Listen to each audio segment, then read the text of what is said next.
물리학이라는 학문이 때로는 우리가 알지 못했으면 좋았을 비밀들을 폭로하기도 합니다. 지구상의 모든 원자, 모든 별, 모든 은하가 한순간에 사라질 수 있다는 가능성이죠. 970년대 후반 하버드 대학교의 시드니 콜먼 교수는 이 우주가 언제든 붕괴할 수 있는 불안정한 진공 상태일 수 있다는 수학적 증명을 제시했습니다. 그리고 그 순간 우주 전체를 파괴할 수 있는 메커니즘은 더 이상 신만의 영역이 아니게 되었습니다. 그렇다면 이 메커니즘은 도대체 어떤 원리로 작동하는 걸까요? 이제 우리는 그 비밀을 파헤쳐 볼 시간입니다.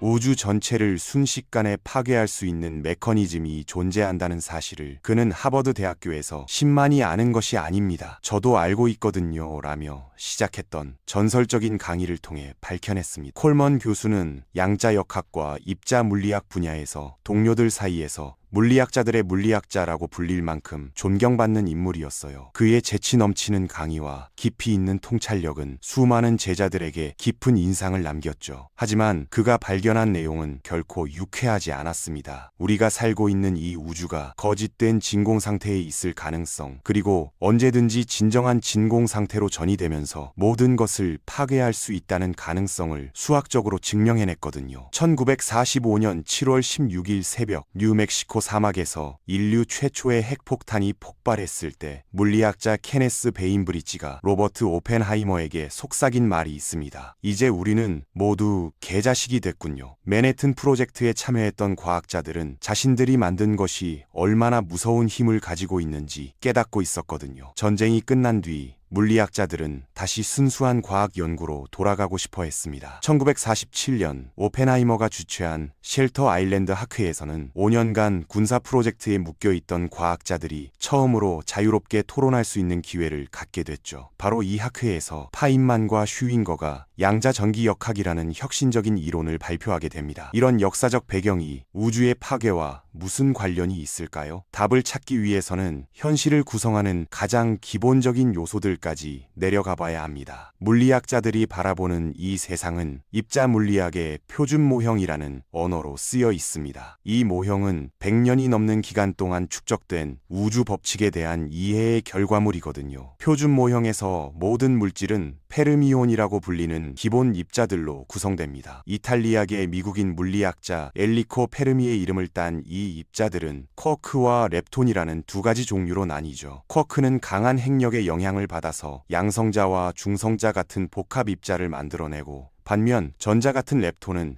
강한 핵력을 완전히 무시하고 홀로 존재할 수 있습니다. 전자는 전자 양자장의 파동이고 쿼크는 쿼크 양자장의 파동입니다. 각각의 보손들도 마찬가지로 해당하는 양자장의 파동이에요. 모든 것이 장이라는 겁니다. 가장 간단한 형태의 장을 생각해보면 공간 전체에 퍼져 있으면서 각 지점마다 하나의 숫자 값을 갖는 것으로, 마치 방한 공기의 온도처럼 각 지점의 온도는 하나의 숫자로 표현할 수 있잖아요. 더 복잡한 종류의 장들도 있습니다. 전기장이나 자기장처럼 각 지점에서 크기뿐만 아니라 방향도 갖는 벡터장이 그 예죠. 특히 양자장이라는 특별한 종류의 장이 있는데, 전자 양자장은 모든 공간을 채우고 있으면서 각 지점에서 전자의 속성들을 담고 있어요. 이 장에서 하나의 파동이 일어나면 그것이 바로 하나의 전자에 해당하는 거예요. 파인만은 박사과정 시절에 양자 계산을 단순화할 수 있는 수학적 지름길을 발견했거든요. 음전하를 가진 두 전자가 서로 가까워질 때 일어나는 일을 살펴보면 두 전자는 각각 전자 양자장 안의 파동이라는 걸 기억해야 합니다. 이 두 전자는 각자의 전기장과 자기장을 통해 서로의 존재를 감지하는 게 아니에요. 쉘터 아일랜드 학회에서 물리학자들은 전자와 광자의 양자적 묘사를 이해하기 시작했습니다. 세련된 뉴욕 억양을 가진 줄리안 슈윙거가 먼저 강의를 시작했고, 이어서 퀴스 출신의 특유한 억양을 가진 파인만이 칠판 앞에 섰죠. 파인만의 발표는 슈윙거보다 짧고 덜 엄밀했지만 많은 개념과 아이디어들을 담고 있었으며 자신만의 기법과 유명한 파인만 다이어그램을 보여줬습니다. 파인만이 노벨상을 받을 무렵에는 표준 모형이 점점 더 완성되어 가고 있었습니다. 아직 메워야 할 이론적 틈들이 남아 있었지만 모든 것이 잘 들어맞는 것처럼 보였어요. 하지만 중대한 미스터리가 하나 남아 있었습니다. 모든 것을 무너뜨릴 수 있는 미스터리였어요. 표준 모형 안에서는 모든 기본 입자가 질량을 전혀 갖지 않는 것처럼 보였거든요. 약한 핵력은 이름 그대로 강한 핵력이나 전자기력보다는 약하지만 중력보다는 훨씬 강한 힘입니다. 하지만 다른 힘들과 달리 약한 핵력은 보손의 교환을 통해 쿼크와 렙톤의 정체성을 바꿔버릴 수 있어요. 약한 핵력의 복잡한 특징 중 하나는 교환될 수 있는 세 가지 힘의 보손이 있다는 것인데 바로 G9, W,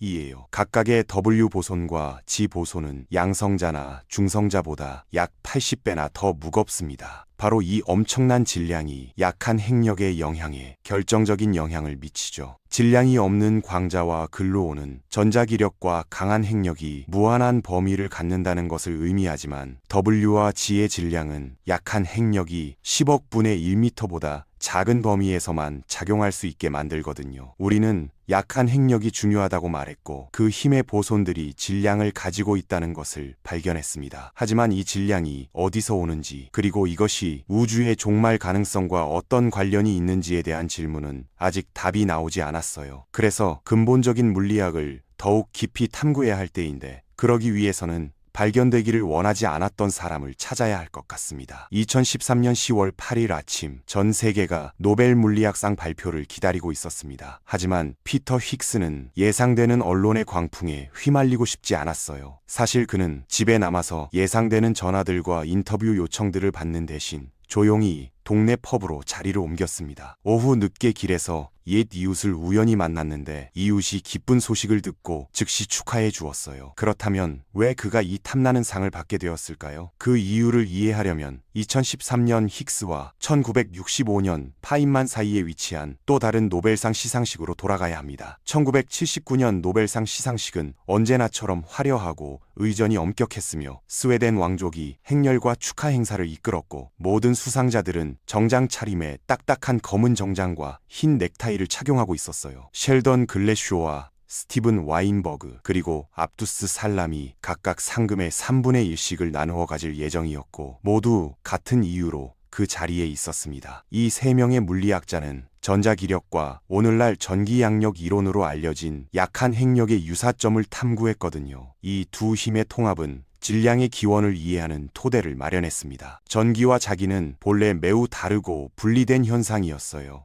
19세기 후반 스코틀랜드의 제임스 클러크 맥스웰이 두 현상을 통합하는 방정식을 개발했습니다. 마이클 패러데이의 연구를 바탕으로 맥스웰은 대칭성, 즉 한 장의 변화가 우아한 상호성으로 다른 장을 생성한다는 것을 발견했어요. 그는 또한 방정식들을 하나로 만들기 위해 하나의 항을 추가했는데 그 과정에서 빛이 나타났습니다. 전기와 자기처럼 서로 다른 것들이 하나의 기본 이론에 서로 다른 측면으로 설명될 수 있다면 물리학의 겉보기에 서로 다른 측면들도 통합될 수 있을지 모릅니다. 그래서 과학자들은 늘 그래왔듯이 질문했어요. 모든 물리학을 하나의 통합된 수학으로 포괄할 수 있다면 어떨까요? 모든 것을 하나로 합친 이론이 가능할까요? 게이지 이론은 일종의 측정 도구나 기준을 의미하는 게이지에서 이름을 따온 것입니다. 이는 마치 땅의 모든 지점에서 지도의 격자를 선택하는 것처럼 국소적 기준을 설정하는 것이에요. 이러한 국소적 기준을 바꾸면 설명만 바뀔 뿐 근본적인 지형 자체는 변하지 않습니다. 따라서 게이지 이론은 관점을 어떻게 조정하더라도 변하지 않는 자연 법칙을 드러내죠. 이런 대칭성에 대한 관심을 불러일으킨 사람은 에미 뇌터였습니다. 1882년 에를랑겐에서 태어난 뇌터는 학계의 높은 벽에 서 있었어요. 남성 중심적인 세상에 살았던 여성으로서 그녀의 수학적 천재성은 존경하는 동료 알베르트 아인슈타인을 제외하고는 종종 인정받지 못했습니다. 그녀는 조용하고 엄밀하게 우아한 대칭성에 기반한 우주로 가는 길을 닦았어요. 레터가 발견한 것은 단순한 수학적 호기심이 아니었습니다. 그녀는 숨겨진 대칭성이 물리법칙에 대한 심오한 진실을 속삭인다는 것을 보았어요. 어떤 시스템이 변화해도 변하지 않는다면 무언가는 보존되어야 한다는 것입니다. 갑자기 에너지 보존, 즉 에너지는 생성되거나 파괴될 수 없고 단지 전달될 뿐이라는 생각은 더 이상 단순한 가정이 아니라 하나의 정리였어요. 앞서 벡터와 회전과 관련하여 언급한 대칭성은 유일이라는 이름으로 불립니다. 결국 이 대칭성이 전자기력의 수학적 기초가 되죠. 전자기학에서 보존되는 양은 전하예요. 그러나 전자기학을 정의하는 U1 대칭성은 약한 핵력을 설명하기에는 너무 단순했습니다. 그래서 문제는 어떤 게이지장과 대칭성이 적용될 것인가였어요. U1과 마찬가지로 SU2 대칭구는 특정 종류의 회전을 설명하는 방식이지만 일반적인 공간을 다루는 대신 양자장에 사용되는 보다 추상적인 종류의 공간에 적용됩니다. U1의 단순한 원 같은 회전 대신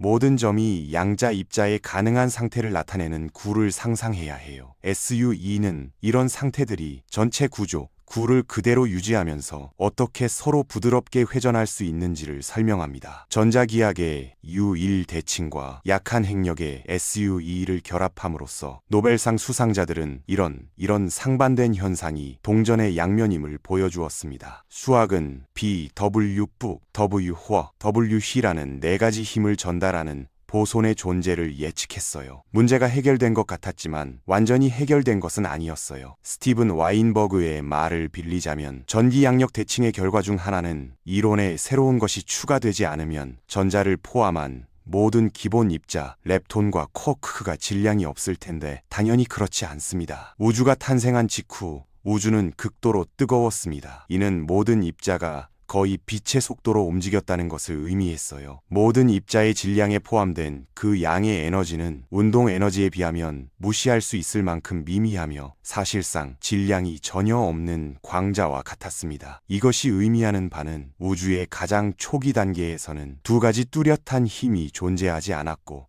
전자기력과 약한 핵력도 분리되어 있지 않았다는 것입니다. 우주가 팽창하고 식으면서 어떤 일이 일어나서 이 통합된 힘이 둘로 나뉘었을 겁니다. 이 완벽한 그림을 산산조각 내고 전자기력과 약한 핵력을 분리한 무언가가 일어났음에 틀림없어요. 약한 핵력의 보손에 질량을 부여하는 어떤 일이 일어났을 것입니다. 대칭성 깨짐이라고 불리는 현상이죠. 1964년 피터 힝스와 그의 동료 물리학자들이 무대에 올랐던 곳이 바로 이곳이에요. 힉스 자신은 주목받는 것을 피하고 싶어 했기 때문에 자신의 제안이 맞는지 확신하지 못했어요. 그는 올해 노벨상을 받을 아이디어에 관해 동료에게 이번 여름에 쓸모없는 것을 발견했습니다 라고 편지를 썼을 정도였거든요. 그와 다른 사람들은 그 답이 또 다른 양자장을 추가하는 데 있다는 것을 깨달았습니다. 각 지점에 단하의 숫자만 있는 단순한 양자장, 즉 스칼라장이요. 하지만 이 양자장은 다른 양자장들과는 상당히 다른 특성을 가져야 했습니다. 결국 모든 것은 양자장이 비워진다는 것이 무엇을 의미하는지에 달려 있었어요. 이를 이해하려면 빅뱅 이후 약 피코초 후인 138억 년 전으로 돌아가 봐야 합니다. 이 뜨겁고 에너지 넘치는 상태에서는 우주의 모든 양자장이 에너지로 윙윙거렸어요. 하지만 지금은 힉스장으로 알려진 곳의 상황은 매우 달랐습니다. 초기 우주에서 힉스장은 다른 양자장들과 상호작용하면서 윙윙거리고 끌어올랐어요. 다른 장들과 마찬가지로 우주가 식으면서 힉스장의 윙윙거림도 사라졌습니다. 하지만 다른 양자장들과는 달리 힉스장의 윙윙거림은 결코 완전히 사라지지 않았어요. 우주가 냉각되는 어느 시점에서 힉스장은 멈춰서서 공간의 모든 지점에서 힉스장의 값이 0이 아니게 되었습니다. 전형적인 양자장을 진자 같다고 생각할 수 있어요. 에너지가 넘치는 초기 우주에서는 진자가 좌우로 심하게 흔들립니다. 양자장의 경우 이 진폭은 장에 대한 값을 나타내죠. 하지만 우주가 팽창하고 식으면서 그 진동의 진폭은 점점 더 작아집니다. 결국 모든 에너지가 사라지고 진자는 정지하여 진폭이 0인 상태로 똑바로 아래로 매달리게 되어요. 하지만 힉스장의 경우 우주가 식으면서 진자처럼 가라앉지 않았습니다. 그 대신 그 특별한 속성 때문에 연필처럼 되어서 바로 그 끝으로 균형을 잡고 나머지 우주가 그 주위에서 식어갔어요. 그 균형은 점점 더 위태로워졌지만 불안정한 위치에 있음에도 불구하고 이런 균형 상태에서도 힉스장의 값은 어디에서나 0이었어요. 하지만 오래가지는 못했습니다. 힉스장이 연필처럼 균형을 이루고 있는 동안에는 전자기항력 보손이 완전히 질량이 없는 상태로 남아 있었어요. 하지만 연필이 넘어져서 위치 에너지가 낮아지는 것처럼 힉스장은 에너지가 낮아짐에 따라 떨어져서 마침내 모든 곳에서 0이 아닌 값을 갖게 됩니다. 균형 잡힌 연필은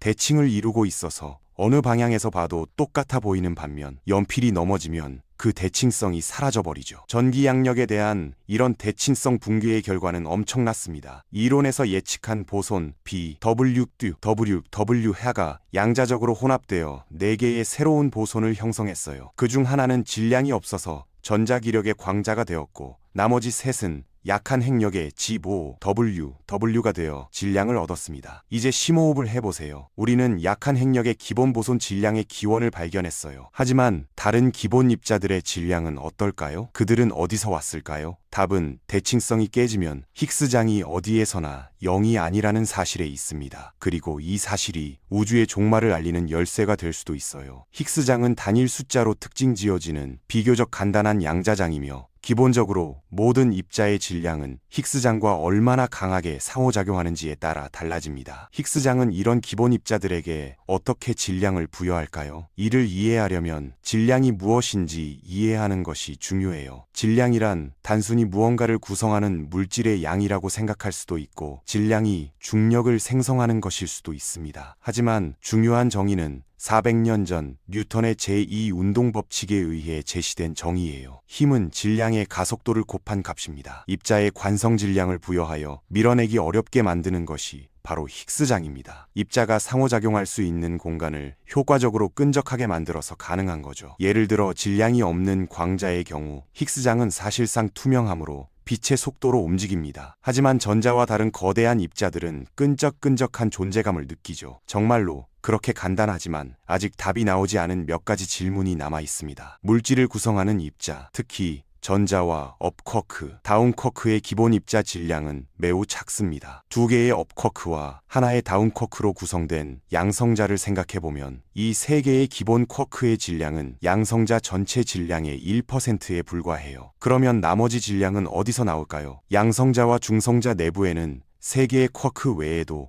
훨씬 더 많은 것이 있다는 걸 기억해야 합니다. 글로온 자체는 본질적으로 무질량이지만 여전히 에너지와 운동량의 소용돌이를 지니고 있어요. 아인슈타인의 E/J미터에 따르면 이 에너지 소용돌이는 질량에 해당하며 원자 중심에 있는 물질 입자 질량의 대부분을 차지하죠. 우주의 나이가 10억 분의 1초였던 시절, 우주의 온도가 100조 켈빈이었던 시절, 결정적인 대칭이 돌이킬 수 없을 정도로 깨지고 우주의 질량이 주입되었던 시절이 있었습니다. 시드니 콜먼은 이론 물리학계에서 비교할 수 없는 교사이자 가장 날카로운 비평가였습니다. 그는 아인슈타인의 이미지에서 튀어나온 혀와 같았어요. 우리는 우리 세대에서 가장 심오하고 상상력이 풍부한 정신을 너무나 일찍 빼앗겼습니다. 시드니 콜먼은 물리학계 많은 사람들의 넘치는 애정 속에서 오랜 투병 끝에 2007년에 사망했어요. 1970년대 후반 콜먼은 힉스장이 일정한 에너지로 끌어오르게 하고 결국 기본 입자의 질량을 부여하는 대칭성 파괴를 다시 살펴봤어요. 그리고 그는 왜 힉스장이 그 특별한 에너지로 거품을 내는지 물었습니다. 우주가 탄생한 후 식어가는 동안 힉스장은 왜 다른 에너지를 선택하지 않았을까요? 피터 힉스와 다른 연구자들의 초기 작업에서는 그들이 단순히 힉스장의 에너지를 가정했어요. 콜먼은 약간의 수학적 조작만으로도 상황이 바뀔 수 있다는 것을 깨달았습니다. 힉스장이 자리 잡을 수 있는 에너지는 여러 개가 있을 수도 있었어요. 실제로 대칭성 깨짐의 본질적인 무작위성으로 인해 그것은 단지 우연의 게임에 불과해 보였습니다. 연필이 끝부분의 균형을 잡고 왼쪽이나 오른쪽, 앞이나 뒤로 넘어질 수 있는 것처럼 힉스장이 대칭 상태에서 에너지가 최소가 되는 지점으로 넘어지는 경로도 마찬가지로 무작위로 보였거든요. 이는 우주가 탄생한 후 힉스장의 에너지가 진정한 최소값으로 떨어지지 않았을 수도 있음을 의미했습니다. 그 대신 힉스 에너지의 전역적 최뇨값이 아닌 국소적 최소값에 걸릴 수도 있었던 거예요. 하지만 왜 이것이 문제가 될까요? 물론 우리가 국소적 최소값에 있다 하더라도 우리 우주가 이 국소적 최소값에서 행복하게 존재하고 기능한다는 것은 분명합니다. 문제는 양자장이 양자라는 것이에요. 양자 터널링은 뉴턴의 수학에서는 볼 수 없는 현상이에요. 양자 역학에서는 모든 것이 파동으로 표현되고 결코 국소화되지 않기 때문입니다. 양자파는 바다의 파도처럼 공간과 시간을 통해 퍼져나가요. 따라서 양자파는 겉보기에 뚜렷하고 분리된 공간 영역 사이로 누출될 수 있습니다. 하지만 양자장도 이 양자 터널링을 이용하여 한 상태에서 다른 상태로 전이할 수 있어요. 즉 힉스장이 국소적 최소값에 머물러 있다면 더 낮은 에너지로 전이할 가능성이 있다는 뜻이에요. 하지만 이것은 무엇을 의미할까요? 분명 중요한 건 힉스장의 존재일 뿐일 겁니다. 그러니까 아직 거기에 있는 거예요. 기본 입자는 여전히 질량을 가지고 있고 우주는 거의 동일할 것입니다. 하지만 사실은 그렇지 않아요. 낮은 진공 에너지로 전환하는 데는 엄청난 효과가 있거든요. 시드니 콜먼의 말을 빌리자면 거시 물리학적 기준으로 볼 때 거품이 구체화되는 순간 거의 즉시 빛의 속도로 팽창하기 시작합니다. 이런 급속한 팽창의 결과로 만약 지금 이 순간 거품이 우리를 향해 팽창하고 있다면 우리는 거품이 도착하기 전까지는 그 접근에 대해 아무런 경고도 받지 못할 것입니다. 이런 힉스장의 양자 터널링은 공간의 특정 지점, 특정 시점에서 발생하여 빛의 속도로 굉음을 내며 경로상의 모든 것을 불태울 거예요. 이 팽창하는 거품 안에는 기묘하고 새로운 우주가 남게 될 것입니다. 오늘날 우리가 살고 있는 우주와는 매우 다른 우주가 말이에요. 거품 내부의 낮은 힉스 상태는 기본 입자의 질량뿐만 아니라 기본적인 힘의 작용까지 변화시키기 때문입니다. 이는 물질의 궁극적인 안정성을 포함한 모든 것을 변화시킬 거예요. 원자알, 행성이 존재하지 않을 가능성도 있습니다. 그렇다면 우리는 얼마나 걱정해야 할까요? 힉스장 붕괴가 우주의 현실적인 가능성이 있을까요? 아니면 우리 우주가 힉스장의 진정한 최소값의 위치에 있어서 걱정할 필요가 없는 걸까요? 물리학자들은 이 질문에 대한 답을 완전히 확신하지 못하지만 최근 한 가지 놀랍도록 강력한 실험이 답을 엿볼 수 있게 해주었어요. 남웨일스의 탄광 계곡에 자리 잡은 작은 마을 쿰 바흐가 있습니다. 린 에반스는 1940년대 중반 이곳에서 태어났어요. 어린 시절부터 과학에 대한 사랑을 느꼈던 그는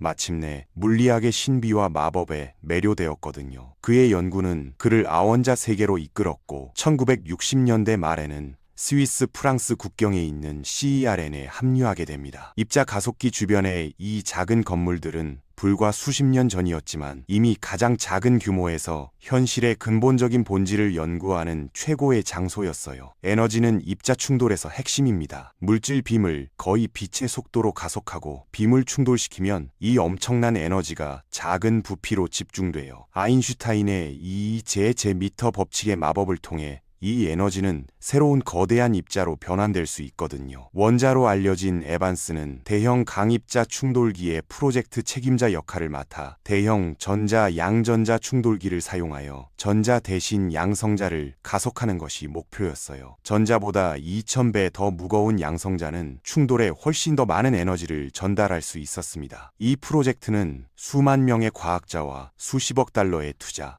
그리고 린 에반스의 지휘 아래 10년간의 건설 기간이 필요했어요. 여러 난관과 좌절에도 불구하고 2008년 그들은 양성자 빔을 가동하고 작동을 시작할 준비가 되었습니다. 하지만 이 대형 강입자 충돌기의 엄청난 힘은 언론과 온라인에서 음모론을 불러일으켰어요. 심지어 많은 블랙홀이 생성되어 지구를 파괴할 것이라는 주장도 있었거든요. 그래서 린 에반스는 LHC 발사를 공개 행사로 진행하기로 결정했고 전 세계 언론 앞에서 LHC의 작동이 공개되었습니다. LHC의 에너지는 꾸준히 증가했고 물리학자들은 충돌의 결과를 면밀히 분석하기 시작했어요. 온갖 종류의 입자들이 생성되어 거대한 검출기 속으로 뿜어져 나왔습니다. 하지만 일부 물리학자들은 특정한 패턴을 찾고 있었어요. 수많은 충돌 속에서 그들은 그것을 발견했습니다. 빛 그 자체로 쓰인 힉스 입자의 속삭임이었거든요. 양성자 내부에는 끓어오르는 혼란이 있어요. 쿼크와 반쿼크, 그리고 글루온이 앞뒤로 빠르게 움직이며 강한 힘의 작용을 전달하고 양성자를 결합시킵니다. 글루온 쌍의 충돌이 힉스 보존 생성의 원천이며 쿼크 중 가장 무거운 톱 쿼크의 윙윙거리는 혼합물을 생성해요. 이 쿼크 혼합물은 힉스 보존으로 응축될 만큼 충분한 에너지를 가지고 있으며 이는 힉스 양자장의 새로운 물결입니다. 결국 충분한 시간과 충분한 충돌, 그리고 연쇄적인 에너지 폭발이 일어나면서 잡음 속에서 명확한 신호가 나타났습니다. 물리학자들은 그 의미가 임계치인 5시그마를 넘어서자 숨을 죽였어요. 과학적 발견을 사람을 위해서는 그래, 이 입자는 존재한다. 질량은 마법만으로 생기는 것이 아니다고 속삭일 만큼 충분했거든요. 순식간에 힉스 입자로 알려진 신의 입자가 도처에 나타났습니다. 물리학계 대다수가 이 이름을 경멸하지만 그 이름은 노벨상 수상자인 레온 레더만이 쓴 책에서 유래했어요. 언론의 폭풍은 이 발견을 그 해의 가장 큰 물리학 뉴스로 만들었고 2013년 노벨상 수상자가 분명하고 피터 힉스가 스톡홀름에 있을 거라는 것은 모두가 알고 있었습니다. 이제 과학자들은 힉스 입자의 질량을 알고 있었거든요. 따라서 힉스 입자의 질량을 가장 무거운 페르미온인 톱 쿼크의 질량과 비교하여 힉스장의 안정성을 추정할 수 있었어요. 결과는 다음과 같습니다. 톱 쿼크의 질량이 힉스 보존보다 약 38% 더 크다는 것입니다. 이는 우리를 매우 까다로운 입장에 빠뜨려요. 만약 이 비율이 약 36%보다 작다면 힉스장의 최소 질량은 안정적일 것이고 우리는 그 붕괴로 인해 우주가 파괴되는 것을 피할 수 있을 거예요. 만약 이 비율이 약 42%보다 크다면 힉스장의 최소 질량은 불안정할 것입니다. 힉스장은 우주 탄생과 동시에 붕괴되었을 거예요. 그러나 38%에서는 힉스장이 안정적이지도 불안정적이지도 않고 오히려 준안정적이에요. 국소 최소 질량에 갇혀 있으면서 진정한 최소 질량으로 전이될 가능성이 있는 거죠. 이는 2012년에 힉스장의 붕괴가 다모클레스의 검처럼 우주를 뒤덮고 있으며 우주의 종말을 가져올 순간을 기다리고 있다는 것을 발견했다는 것을 의미합니다. 하지만 좀 더 긍정적인 말로 마무리하자면 물리학자들은 안심시켜줄 몇 마디를 전해요. 이론에는 여전히 많은 불확실성이 있기 때문에 우리는 현재 힉스장의 진정한 안정성을 확신할 수 없어요. 전이 확률은 매우 낮기 때문에 우주가 오늘날보다 훨씬 오래될 때까지 붕괴가 일어나지 않을 것입니다. 힉스장의 붕괴는 실제로 확률의 문제일 뿐이며 모든 운의 게임처럼 드문 사건조차도 발생할 수 있어요. 아마도 우주의 어느 시점, 과거의 어느 시점에 힉스장의 붕괴가 시작되어 빛의 속도로 우리를 향해 쇄도하고 있을지도 모릅니다.